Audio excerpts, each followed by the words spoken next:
एक आदमी बस में बैठा था। अचानक उसने घबरा कर देखा कि स्टेशन पर उतरने वाली औरत की शक्ल धुंधली होने लगी और वो अजीब तरह से गायब हो गई। पास बैठे कपल के सिर भी आपस में जुड़ गए। इस अजीब नजारे से जेसन डर गया। जल्दी से बस से उतरा तो पाया कि दिन अचानक रात में बदल गया और फिर वापस दिन हो गया। उसे लगा कि ये सब कहीं उसके किए का असर तो नहीं। कुछ महीने पहले जेसन पत्नी और बेटी के साथ बीच पर गया था। बेटी अकेले लहरों में गया, खिलौना लेने गई, लेकिन लौट न सकी। जब तक माता पिता को एहसास हुआ बहुत देर हो चुकी थी। जेसन रोज आंसू बहाता और उसकी पत्नी अन्ना भी गहरे दुख से बाहर नहीं निकल पा रही थी। आज अन्ना ने बेटी की चीजें समेटने की सोची, पर जेसन ने मना कर दिया। वो यादों को मिटाना नहीं चाहता था। तभी उसकी नजर एक कॉमिक बुक पर पड़ी। उसे याद था कवर पर ई लिखा था, मगर अब ए था। उसने सोचा शायद याददाश्त बिगड़ रही है और बात टाल दी। अगले दिन भाई से चर्चा की तो उसने कहा हमेशा से ए ही था। दोनों हैरान थे।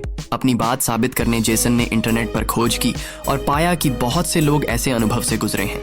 इसे ही मंडेला इफेक्ट कहा जाता है। इसके बाद जेसन हर छोटी बड़ी चीज पर ध्यान देने लगा। एक दिन फ्रिज पर फोटो देखी जो उसकी याद से मेल नहीं खाती थी। उसे लगा था वो साइंस म्यूजियम में खींची थी, लेकिन अब पीछे अजीब वेधशाला दिखाई दे रही थी। जेसन ने जल्दी से पत्नी से पूछा, लेकिन अन्ना ने इस पर ध्यान देने से मना कर दिया। जेसन और उलझन में पड़ गया। वह जानना चाहता था कि आखिर ये हो क्या रहा है। तभी एक रहस्यमय प्रोफेसर ने उसका ध्यान खींचा। प्रोफेसर का कहना था कि ये पूरी दुनिया एक वर्चुअल कोड पर बनी है और इसमें गड़बड़ियां आना संभव है। यही मंडेला इफेक्ट का कारण है। ये सुनकर जेसन के विचार पूरी तरह बदल गए। जब वह और गहराई से जांच करने लगा तभी सब कुछ हिलने लगा, मानो कोई ताकत उसे रोक रही हो। एक अनुभवी प्रोग्रामर होने के नाते जेसन को समझ आया कि अगर ये सच में कोड से बनी दुनिया है तो उसे बदला भी जा सकता है।